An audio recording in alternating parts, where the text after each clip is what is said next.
എന്തേ? ഇനി മുമ്പോട്ട് പോയില്ല. ബന്ധുകാർ വണ്ടി വിടില്ല. തനിക്ക് ധൈര്യമില്ലെങ്കിൽ മാറണോ? വണ്ടി ഞാൻ ഓടിക്കും. ധൈര്യമില്ലായിട്ടല്ല സാർ, ബന്ധുകാർ വണ്ടി തന്നെ പിടിക്കും. അതൊന്നും ഞങ്ങൾക്കറിയണ്ട. പ്രോഗ്രാം നടത്താൻ സമയത്തിന് അവിടെ എത്തണം. അലക്ഷേ, നമ്മൾ ഇവിടെ കിടന്ന് ബഹളം വെച്ചിട്ടൊന്നും കാര്യമില്ല. ബന്ധു കഴിഞ്ഞാൽ പോകാൻ പറ്റും. ഞാൻ പോയിട്ടേ ആ ബന്ധുശബികളിൽ നിന്ന് കണ്ടിട്ട് ചുളിവില് രക്ഷപ്പെടാൻ വല്ല വഴിയുണ്ടോ ഇപ്പൊ വരാട്ടാ. നിങ്ങൾ ഇവിടെ ഇരിക്കും.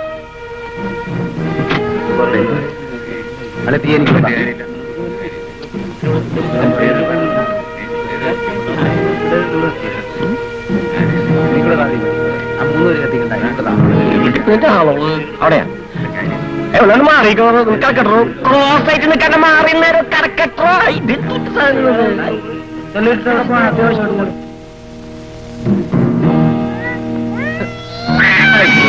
അത്ര അവര് പ്രശ്നം എത്താവുള്ളൂ. വല്ല പാലോ വല്ലുണ്ണി മേടിച്ചു കൊടുക്ക്.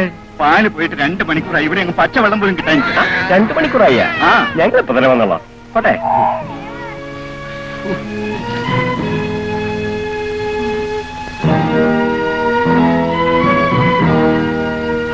നീന്റെ എളുപ്പത്തറ എനിക്ക് ഇഷ്ടമുള്ളടത്ത്. ഓ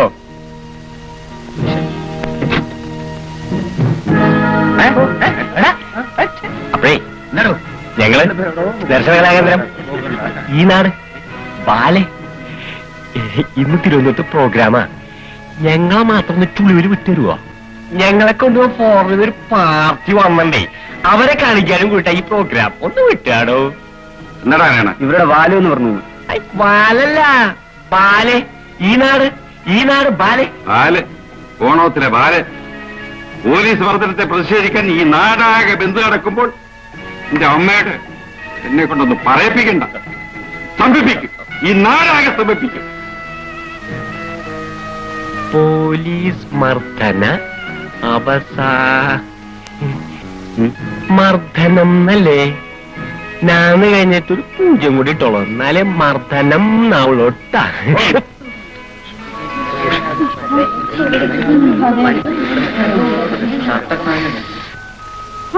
എത്ര നേരം ഒന്ന് ഇതിനകത്തിരിക്കുക. എന്റെ മോളിരുന്ന് കരിയുന്നു. അമ്മ വെറുതെ സംസാരിക്കും. ഒന്ന് ചുമ്മാ ഇരിയടി. ഇനി ഇതിനകത്തിരിക്കാൻ പറ്റില്ല. രവി സാറേ, ഞങ്ങൾക്ക് ഹോട്ടലിൽ ഒരു മുറി എടുത്തത്. അതിന് ഇവിടെ എവിടെ ഹോട്ടല്? ആ ടിവിയുടെ മുമ്പ് എത്തിയപ്പോഴേ ഞാൻ പറഞ്ഞതാണ് ഇനി മുമ്പോട്ട് പോയ കുഴപ്പമാണ്, നമുക്ക് ഇറങ്ങാമെന്ന്. അപ്പൊ ഈ നാരിയാ പറഞ്ഞത് വിട്ടോ പോകുന്നിടത്തോളം പോകാമെന്ന്. ആ ടിവിയിലായിരുന്നെങ്കിൽ നല്ല വെള്ളയപ്പവും മുട്ട്രോസ്റ്റും കിട്ടിയാനെ. എവിടെ ചെന്നാലും നിനക്ക് തീറ്റയുടെ കാര്യമേ ഉള്ളൂ. ഓ തന്നെ. അല്ല, നിന്നെപ്പോലെ വലിയ ബെമ്പിലേരം തൊട്ട് നടക്കുന്നില്ലല്ലോ. ഞാൻ ഏത് മണി ഇറങ്ങോണ്ടിയത്? വിശാലാക്ഷി എങ്ങനെയാണോ നമ്മുടെ ട്രൂപ്പിൽ നിന്ന് പോയത്? അതുള്ളതാ. വിശാലാക്ഷിയുടെ കാര്യത്തിൽ ഞാൻ സാക്ഷിയാ. ഉടുപ്പിടി, നിന്റെ ആശാരിത്തരവൊന്നും ഇവിടെ വേണ്ട. പോണേ സാണി. നിങ്ങൾ ഈ നാറി വർത്താനം നിർത്തുവോ? ആരെങ്കിലും പോയി വല്ല പട്ടയ നാടിന് കിട്ടുമോ നോക്ക്. നമുക്കൊന്ന് മിഴുങ്ങാൻ. ഓ, ഇനി അതിന്റെ കുറവേ ഉള്ളൂ. ഇതിനകത്തിരുന്ന് കുടിക്കാൻ പോവാണോ? എന്താ പാടില്ലേ?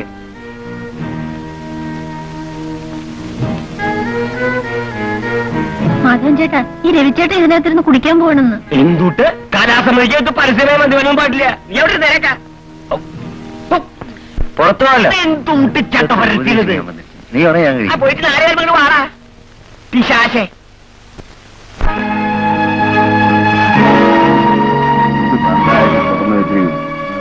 ഉമ്മാടെ തേങ്ങ അടിച്ച് പൊളിക്കടാ.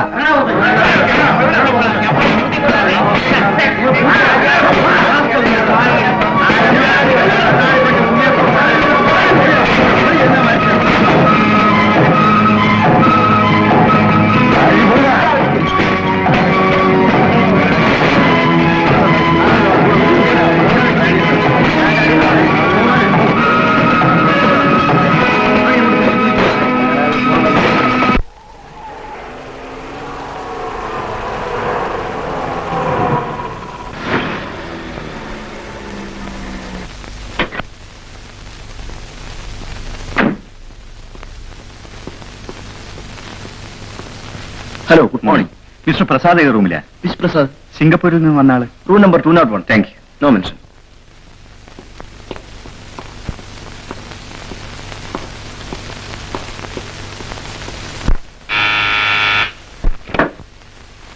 ഹലോ അബ്ബാസ്, വരൂ. ഞാൻ വന്നപ്പോൾ നിങ്ങളെ ടെലിഫോൺ ട്രൈ ചെയ്തോണ്ടിരിക്കുകയായിരുന്നു. അതൊന്നും വർക്ക് ചെയ്യില്ല. ഇന്ന് ബന്ധല്ലേ. അപ്പോ അവരുടെ പ്രോഗ്രാം നടക്കാതെ വരുമോ? അതൊക്കെ നടക്കും. പ്രോഗ്രാം രാത്രി 8 മണിക്കല്ലേ? നിങ്ങൾ അവരോട് കാര്യങ്ങൾ പറഞ്ഞു? അവർ വരാമെന്ന് ഏറ്റില്ലേ? ഫോറിൻ ടൂർ എന്ന് കേട്ടാൽ ആരാ സർ വരാത്തത്? പിന്നെ ഇവരാണ് പ്രൊഫഷൻസ് അല്ല, തൊഴിലില്ലാതെ നടക്കുന്ന കുറെ ചെറുപ്പക്കാരാ. അവരിപ്പോ അവതരിപ്പിക്കുന്ന ബാല ഈ നാട് ജനങ്ങൾക്ക് ഇഷ്ടമാണ്. പത്രങ്ങളും വലിയ അഭിപ്രായങ്ങൾ എഴുതിയിട്ടുണ്ട്. ആരാണ് അവരുടെ ലീഡർ? അങ്ങനെ ഒരാളില്ല. ഒരു മാധവനെ ഇവരൊക്കെ കൂട്ടിയണക്കി നടക്കുന്നത്. രവി എന്നൊരുത്തനെ എഴുത്തുകാരൻ. ശരി, കണ്ടോളെ.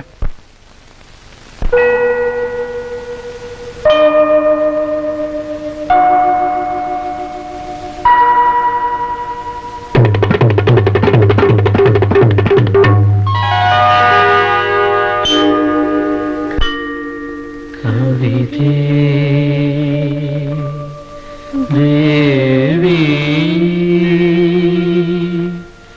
തുയിലുണരൂ സ്വരരഞ്ജിനി ലയവാഹിനി വരദായിനി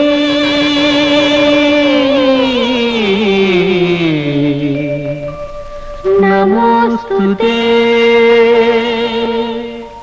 നമോസ്തുതേ.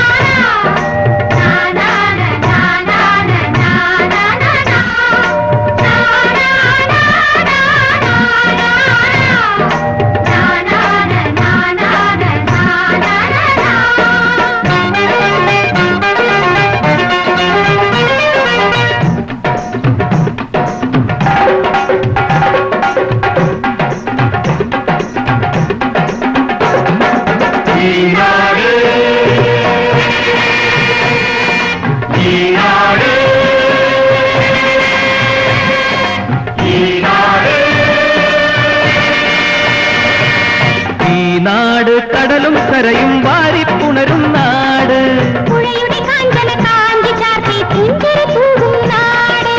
ഈ നാട് കടലും കരയും വാരിപ്പുണരും നാട്, പുഴയുടെ കാഞ്ചന കാഞ്ചി ചാർത്തി പുഞ്ചിരി തൂകും നാട്. ഈ നാട് ഈ നാട് ഈ നാട്.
മുസൽമാനും ക്രിസ്ത്യനും കൈകോർത്ത് കൂടിക്കഴിയുന്ന നാടാണേ. ഹിന്ദു മുസൽമാനും ക്രിസ്ത്യനും കൈകോർത്ത് കൂടിക്കഴിയുന്ന നാടാണേ. ഒന്നാണേ ജനതനിയാകെ ഒന്നാണേ ഒരു പരദീസ. ഈ നാട് കടലും കരയും വാരിപ്പുണരും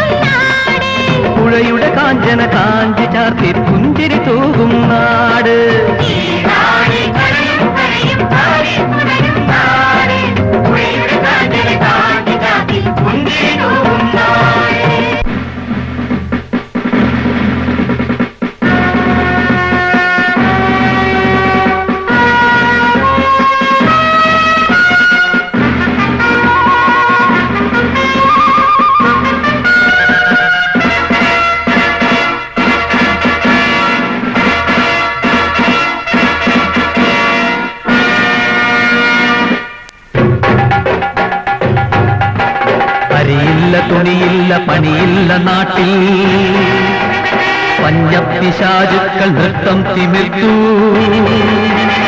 അരിയില്ല തുണിയില്ല പണിയില്ല നാട്ടിൽ പഞ്ഞപ്പിശാചുക്കൾ നൃത്തം തിമിർത്തു കാടായ കാണാതെ കുട്ടു കരിച്ചു പണിശാല പടിവാതിൽ കൊട്ടിയടച്ചു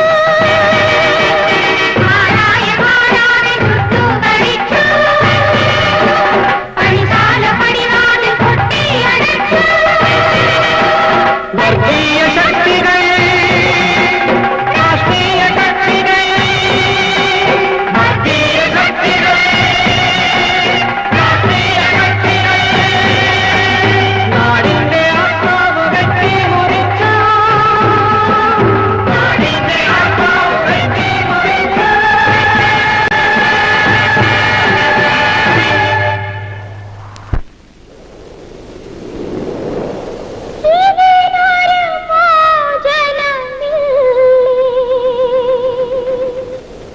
നാടേ ഉണരൂ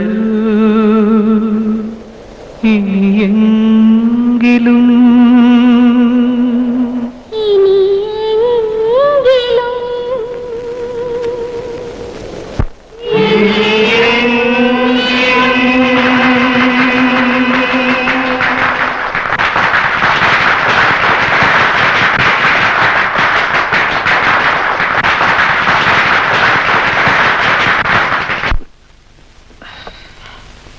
നമ്മളിവിടെ കുഞ്ഞമ്മതിന്റെ ചായക്കട പൊളിച്ച ഉടനെ ഞാൻ നേരെ സിറ്റിയിലേക്ക് വെച്ച് അടിച്ചു.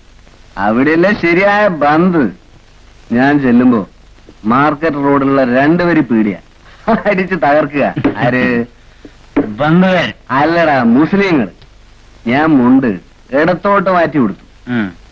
അവരുടെ കൂടെ കൂടി ഉച്ചയായപ്പോ മറ്റേ പാർട്ടി ഇറങ്ങി, എതിർ ഗ്രൂപ്പ്. ഞാൻ മുണ്ട് വലത്തോട്ട് മാറ്റി. പിന്നെ കലാപമായി, തീവപ്പായി, തുണിക്കട, സ്റ്റേഷനറി, റേഡിയോ ഷാപ്പ് എന്ന് വേണ്ട, ഞങ്ങൾ കയറാത്ത ഒരു സ്ഥലവുമില്ല. ഇത് ഞാൻ റേഡിയോ ഷാപ്പിൽ നിന്ന് തട്ടിയെടുത്തതാ. 2 ഉണ്ടായിരുന്നു. ഒന്ന് ഞാൻ നമ്മുടെ കോമ്പാറ അപ്പച്ചന് വിറ്റു.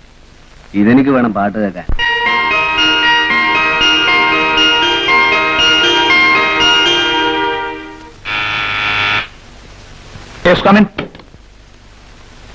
നമസ്കാരം. നമസ്കാരം. പെങ്കിടങ്ങൾ പുറപ്പെടാൻ ലേശം താമസിച്ചു. ഇത് ഗീത. ഹലോ. ഇത് രവി. ഇത് പ്രദീപ്. ഹലോ. അത് അശോകൻ. അത് അലക്സ്. രേഖ, നീ കയറി നിക്ക്. ഇത് രേഖ. ഞാൻ മാധവൻ. മറ്റുള്ളവർക്ക് കൂടി ഞങ്ങളോടൊപ്പം വരാൻ പറ്റാത്ത കഷ്ടം. ആളുകളുടെ എണ്ണം കുറയ്ക്കാതെ പറ്റില്ല. നമ്മൾ പോകുന്നത് ഹോങ്കോങ്ങിലും ജപ്പാനിലും മറ്റുമാണ്. അതും വിമാനത്തിൽ. ടിക്കറ്റ് ചാർജ് എന്താവും അറിയാമല്ലോ. പിന്നെ അവിടെയുള്ളവർ കാണേണ്ടത് കേരളത്തിലെ നാടൻ കലയാണ്. അബ്ബാസ് പറഞ്ഞില്ലേ? ആ നിലയ്ക്കാണ് പ്രോഗ്രാം ചിട്ടപ്പെടുത്തിയിരിക്കുന്നത്. ഗുഡ്. അപ്പൊ നിങ്ങളുടെ പാസ്പോർട്ട്? പെങ്കിടാങ്ങളുടെ മാത്രമേ ബാക്കിയുള്ളൂ. ബാക്കിയെല്ലാം റെഡി ആയിട്ട് ഇവരുടെ ഉടനെ കിട്ടും. അപ്പൊ സാറ് ഒരു സംശയം, നമ്മുടെ ഈ പോക്ക് ഉറപ്പാണോ? അതെന്താ? അല്ല, ഫോറിനിൽ പോണ കാര്യം ഞങ്ങൾ നാട്ടുകാരോടൊക്കെ പറഞ്ഞേ. അപ്പൊ ഇനിയിപ്പൊ പോയില്ലെങ്കിൽ ഒരു ലേശം നാണക്കേടാന്ന് വിചാരിച്ചു. പേടിക്കണ്ട. അടുത്ത 15 ദിവസത്തിനകം പോകാൻ തയ്യാറായിക്കുള്ളൂ. കൃത്യമായ തീയതി ഞാൻ നാളെ നിങ്ങളോട് പറയാം.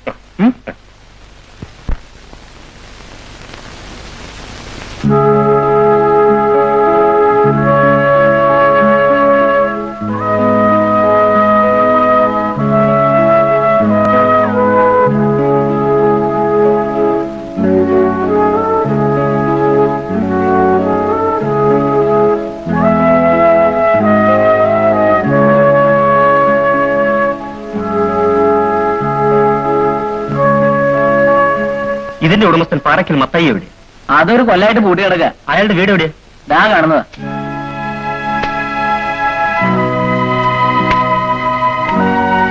മത്തായി മുതലാളി. അതെ, അത് ഞാൻ തന്നെ. മനസ്സിലായില്ല. ഞാനിവിടുത്തെ സ്റ്റേറ്റ് ബാങ്കിൽ പുതുതായി വന്ന ഏജന്റാണ്. ഓ, സാറ് വന്നാട്ടെ. സാറ് വന്നത് ഞാൻ ബാങ്കിൽ നിന്ന് എടുത്ത കടത്തിന്റെ കാര്യം പറയാനായിരിക്കും. അതെ, ഒരു കൊല്ലമായി നിങ്ങൾ ഒന്നും തിരിച്ചടച്ചിട്ടില്ല. സാറ് നിന്നാട്ടെ. ഒരുത്തനും കടപ്പെട്ട് ജീവിച്ചവനല്ല ഞാൻ. സാറ് പുതിയ ആളായോണ്ട് പറയുകയാണ്. ദാണ്ട ഈ വീടും ഈ കാണുന്ന പുരയിടവും എന്റേതായിരുന്നു. ഇത് ദേഹണ്ടിച്ചാ ഞാൻ എന്റെ കുടുംബം പൊളിച്ചുകൊണ്ട് പോകുന്നത്. ഇപ്പൊ എല്ലാം പോയി, കടം മാത്രം വെച്ചു.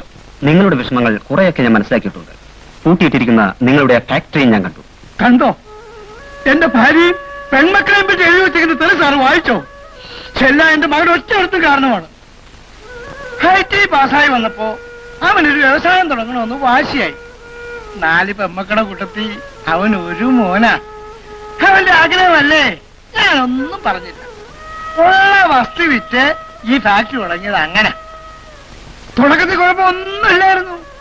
കമ്പനിയിലെ തൊഴിലാളികള് 2 യൂണിയനായിട്ട് പിരിഞ്ഞു. അതാ കാരണം. ഒരുത്തൻ ഒന്നീന്ന് മാറി മറ്റേ യൂണിയനിൽ ചേർന്നു. അവനെ തല്ലാനും കൊല്ലാനും പുറമേ നാള്. അവനെ തടയാനും നേരിടാനും അവന്റെ ആളുകൾ വേറെ. ചുരുക്കത്തിൽ ഫാക്ടറിയിൽ പണിയെടുക്കാൻ ആളുകൾക്ക് ശ്രദ്ധയില്ല. ഇവിടുന്ന് ഉണ്ടാക്കി അയക്കുന്ന സാധനങ്ങൾക്ക് ഗുണം പോരാന്നും പറഞ്ഞ് അത് അതേ വഴി തിരിച്ചു വന്നു. പണിക്കാർക്ക് കൂലി കൊടുക്കാൻ പോലും കാശില്ലാതിരിക്കുന്ന അവസരത്തില് 30% ബോണസ് ചോദിച്ചോണ്ട് ഒരു യൂണിയൻ സ്ട്രൈക്കായി. ഞാൻ എവിടെ നിന്ന് കൊടുക്കാനാ? 15 മാസം എന്റെ വീട്ടുപണിക്ക് എന്നെയും എന്റെ കുടുംബക്കാരെയും പറ്റി പറഞ്ഞ തെറി കെട്ടിക്കാൻ പ്രായമായ എന്റെ പെമ്പിളെ പറ്റി 4 കൂടി എഴുതി വെച്ചില്ല ആ മാസം.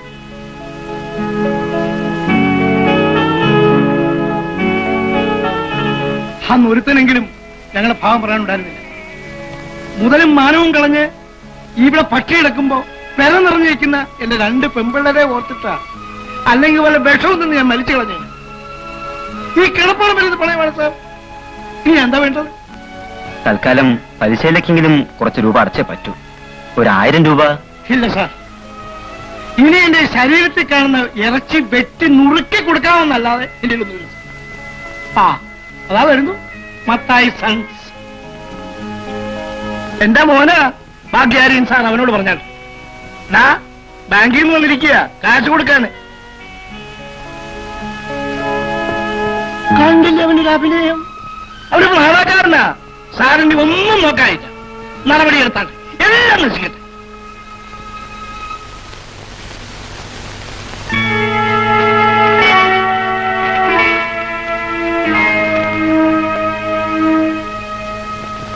ആ സാറ് നാടകം കഴിഞ്ഞ് എത്തിയോ?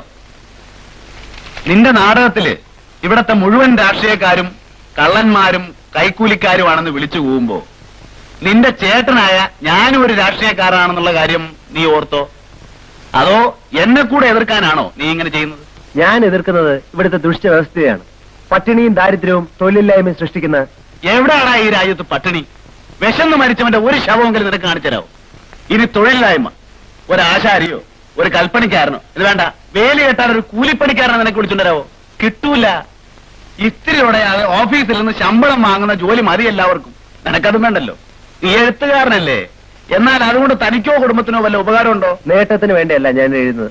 പിന്നെ ലബനാനിലെ അനാഥബാലൻ, ബൊളീവിയയിലെ ചുവന്ന പുഷ്പം, ആഫ്രിക്കയിലെ കുന്തം, ഇതൊക്കെ ആർക്ക് വേണ്ടിയാണ് നീ എഴുതുന്നേ? ആ നേരം കൊണ്ട് നിന്നോട് ഞാൻ പറഞ്ഞില്ലേ, വല്ല ചരിത്ര പുരുഷന്മാരെ പറ്റി പഴശ്ശിരാജ, കുഞ്ഞാലിമരക്കാര്, കായംകുളം കൊച്ചുണ്ണി, അല്ലെങ്കിൽ വടക്കമ്പാട്ടിൽ നിന്ന് തച്ചോളി ഓതേനൻ, ഉടപ്പന കുങ്കി, കടത്തനാട്ട് മാക്കം, ഇവരാരെങ്കിലും പറ്റി വല്ല കഥയോ പുസ്തകമോ എഴുതിത്തരാൻ. ഇന്ന് ഭരണകക്ഷിയിലും മന്ത്രിസഭയിലും എനിക്കുള്ള സ്വാധീനം വെച്ചുകൊണ്ട് ആ പുസ്തകം ഹൈസ്കൂൾ ക്ലാസ്സിലെ ഏതെങ്കിലും ഒരു നോൺ ഡീറ്റെയിൽഡായിട്ട് എടുപ്പിക്കാൻ ഇന്ന് എനിക്ക് കഴിയും. ചുരുങ്ങിയത് 1.5 ലക്ഷം രൂപയെങ്കിലും അതുകൊണ്ട് നിനക്ക് സമ്പാദിക്കാമായിരുന്നു. എനിക്കങ്ങനെ സമ്പാദിക്കണ്ട. അച്ഛൻ സമ്പാദിച്ചോണ്ടല്ലോ. അഭിമാനമുള്ളവൻ ജോലി ചെയ്ത് ജീവിക്കണോടാ. നിനക്ക് ആരോഗ്യമുണ്ടല്ലോ. ഒരു തൂമ്പെടുത്താ പറമ്പെന്ന് കളയ്ക്കാവോ? 10-30 രൂപ ഞാൻ തരാം ദിവസക്കൂലി.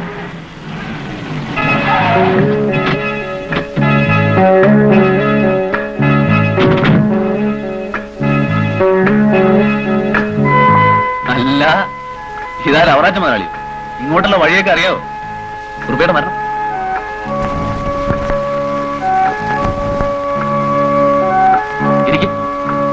മിനിഞ്ഞാവുന്ന തിരുവനന്തപുരത്തുനിന്ന് വിളിച്ചപ്പോ ദിവാര സാർ വീട്ടിലേക്ക് പോകുന്നെന്നറിഞ്ഞു. ഇന്നലെ പിന്നെ ബന്ദ് കാരണം പുറപ്പെടാനും തരപ്പെട്ടില്ല.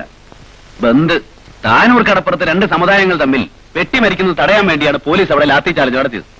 അതിന്റെ പേരും പറഞ്ഞ് പ്രതിപക്ഷത്തിന് ഈ നാടാകെ ബന്ദ് സംഘടിപ്പിക്കേണ്ട വല്ല കാര്യമുണ്ടോ? ഉള്ള കടകളെ മുഴുവൻ തല്ലിപ്പൊളിച്ചു. ട്രാൻസ്പോർട്ട് ബസ്സുകൾ വഴിയിലിട്ട് കത്തിച്ചു. എത്ര കോടി രൂപയുടെ നഷ്ടമാണ് ഈ രാജ്യത്തിനുണ്ടായിരിക്കുന്നത് അറിയാമോ? ഇതുകൊണ്ട് ഇവരെന്ത് നേടി? പന്ത് വമ്പിച്ച വിജയമാണെന്നല്ലേ പ്രതിപക്ഷ നേതാവിന്റെ പ്രസ്താവന? കല്ലേറും തീവപ്പും പേടിച്ചാന്നേ ആളുകൾ കടകൾ തുറക്കാത്തും ബസ് റോഡിൽ ഇറക്കാത്തും, അല്ലാതെ പ്രതിപക്ഷക്കാരന്റെ ആഹ്വാനം കൊണ്ടൊന്നുമല്ല. ഇതൊക്കെ നമ്മുടെ നാട്ടുകാർക്ക് തുണയില്ലാട്ടാണെന്നേ. ബന്ധം പറഞ്ഞു വരുന്നവരെ കാല് തല്ലി പിടിക്കണം. ഭാസ്കര, ചായ ഉണ്ടോ? ദിവാര സാറേ, അപ്പൊ ഞങ്ങൾ വന്നത് പറയണം. എന്താ പ്രശ്നം? മിനിഞ്ഞാവുന്ന തഹസിൽദാരും കൂട്ടരും വന്ന് ഞങ്ങളുടെ എസ്റ്റേറ്റ് അടക്കം കാടും മലയും വളർന്ന് കല്ലിട്ട് പോയിരിക്കുന്നു. വീണ്ടും ടൈഗർ വാലി പദ്ധതിയാണത്രേ. നിങ്ങളെയൊക്കെ വിശ്വസിച്ചാണ് ഞങ്ങൾ ഇരിക്കുന്നത്. എന്താ ഇതിന്റെയൊക്കെ അർത്ഥം? ഇലക്ട്രിസിറ്റി ബോർഡാണ് ഇപ്പൊ അത് കുത്തിപ്പൊക്കിയത്. ആ പ്രോജക്റ്റ് കൊണ്ട് എത്രയോ മെഗാവാട്ട് ഇലക്ട്രിസിറ്റി ഉൽപ്പാദിപ്പിക്കാമെന്നോ അനേകം ഹെക്ടർ സ്ഥലത്ത് നെൽകൃഷി ഉണ്ടാക്കാമെന്നോ ഒക്കെ പറയുന്നത് കേട്ടു. ചുമ്മാ പറയുന്നതാണെന്നേ. അങ്ങനെ കറണ്ടും നെല്ലും നോക്കിയാൽ ഞങ്ങളാ വെള്ളത്തിലാവുന്നത്. ഈ പദ്ധതി വന്നാൽ സാറിനറിയാമല്ലോ, ഉള്ളത് മുഴുവൻ വിറ്റുപെറുക്കിയ ഞാൻ ഈ തോട്ടം ഉണ്ടാക്കിയത്. അത് സർക്കാരിന് നക്കാപ്പിച്ച് കളന്നു കൊടുത്താൽ ഞാൻ തെറ്റിപ്പോകത്തേ ഉള്ളൂ. കുറുപ്പുചേട്ടനടക്കം ഇതുപോലെ 10-15 എസ്റ്റേറ്റ് ഉടമകൾ വേറെയുമുണ്ട്. അവർ കൂടി വേണ്ടിയാണ് ഞങ്ങൾ വന്നത്. ഉടനെ എന്തെങ്കിലും ചെയ്തേ പറ്റൂ. അവറാച്ചനൊരു കാര്യം മനസ്സിലാക്കണം. ന്യായമായ ആവശ്യങ്ങളാണെങ്കിൽ പോലും മുതലാളിമാരുടെ ഭാഗത്ത് നിന്നാൽ ഇവിടെ ഒരു പാർട്ടിക്ക് രക്ഷയില്ല. നിങ്ങൾ 10-15 തോട്ടമുടമകൾക്ക് വേണ്ടി നാട്ടിന് പൊതുവായി ഗുണമുണ്ടാകുന്ന ഒരു കാര്യം ഉപേക്ഷിക്കണമെന്ന് പറയാൻ എന്റെ പാർട്ടിക്ക് കഴിയില്ല. അപ്പോ ഞങ്ങൾ ആ ഭൂമി വിട്ടുകൊടുക്കണമെന്നാണ്? കഴിഞ്ഞ ഇലക്ഷന് നിങ്ങളുടെ പാർട്ടി ഫണ്ടിലേക്ക് ലക്ഷങ്ങൾ വാരിത്തന്നവരായ എസ്റ്റേറ്റ് ഉടമകൾ ഞങ്ങളെ കുത്തുവാലെടുപ്പിക്കാനാണ് നിങ്ങൾ അധികാരത്തിലിരിക്കുന്നത്. അവരാറ്റും ക്ഷോഭിക്കരുത്. ഞാൻ പറഞ്ഞു വന്നത് നിങ്ങളെ സഹായിക്കാൻ കഴിയില്ല എന്നല്ല, സാധാരണക്കാരന്റെ പ്രശ്നമാവണം മുന്നിൽ. ഗവൺമെന്റ് അക്വയർ ചെയ്യാൻ ഉദ്ദേശിക്കുന്ന ഈ ഭൂമിയിൽ പാവപ്പെട്ട കുടികിടപ്പുകാരുണ്ടോ? ഒരു 100ഓളം കൂലിക്കാർ കാണും. 100 പേരോ? ഒരു 10-2000 കുടികിടപ്പുകാരുണ്ടായിരുന്നെങ്കിൽ പാർട്ടിയിലോ അസംബ്ലിയിലോ നമുക്കതൊരു പ്രശ്നമാക്കി അവതരിപ്പിക്കാം. 2000 പേരോ? കുറുപ്പിയേട്ടൻ എന്ത് പറയുന്നു? നമ്മൾ വിചാരിച്ച സാധിക്കില്ലേ? സാധിക്കും. 10-50 സെന്റ് ഭൂമി വെറുതെ കൊടുക്കാമെന്ന് പറഞ്ഞാൽ ആളെ കിട്ടും. പക്ഷേ അവരവിടെ എന്ത് തൊഴിൽ ചെയ്ത് ജീവിക്കും? സർക്കാർ വനമല്ലേ ചുറ്റും, ഇഷ്ടം പോലെ മരം. അവര് വല്ല കട്ടോ മോട്ടിച്ചോ ഒക്കെ ജീവിച്ചോളും. അത് ഞങ്ങളുടെ വായിൽ മണ്ണിടുവോ? അപ്പോ കുടിയെടുപ്പുകാരുടെ കാര്യം ഞങ്ങളേറ്റു. ഒരു 2 മാസത്തിനുള്ള കാര്യം ശരിയാക്കാം. ചായ കുടിക്കാം. ഞാൻ ആലോചിക്കുന്നത്, അല്ല, ഈ അക്യൂസേഷൻ ഉദ്ദേശിക്കുന്ന സ്ഥലത്ത് വല്ല പള്ളിയോ പുരാതനമായ ഏതെങ്കിലും ക്ഷേത്രമോ ഉണ്ടായിരുന്നെങ്കിൽ ഈ എതിർപ്പിന് കുറെ കൂടെ ശക്തി കൂടുമായിരുന്നു. പ്രത്യേകിച്ച് മതപരമായ കാര്യങ്ങളാവുമ്പോ. പള്ളി? ഓ, അത് സാരമില്ല. എന്റെ സ്ഥലത്തൊരു പള്ളി പണിയാൻ ഒരു പ്രയാസമില്ല. അമ്പലത്തിന്റെ കാര്യം പറഞ്ഞാൽ എന്റെ എസ്റ്റേറ്റിന്റെ അതിർത്തിയിൽ ജോലിക്കാര് കാട് വെട്ടുമ്പോ കുറെ കല്ല് കണ്ടിരുന്നു. ഒരു നാഗക്കോട്ട പോലെ തോന്നിക്കും. അത് വല്ല ശിവക്ഷേത്രമോ ഭഗവതി അമ്പലമോ ഒക്കെയാണെന്ന് പറയാം. പുരാതനമായ ഒരു അമ്പലമാണെന്ന് ജനങ്ങളെ ബോധ്യപ്പെടുത്തണം. അതിന് വല്ല അമ്പല കമ്മിറ്റിയോ ക്ഷേത്ര പുനരുദ്ധാരണ സമിതിയോ ഒക്കെ ഉണ്ടാക്കി വേഗം ജോലി തുടങ്ങാം. അപ്പോ 2000ഓളം കുടികിടപ്പുകാര്, ഒരു ക്രിസ്ത്യൻ ദേവാലയം, പുരാതനമായ ഒരു ഹിന്ദു ക്ഷേത്രം മതി. ഇനി നമുക്ക് ശ്രമിക്കാം.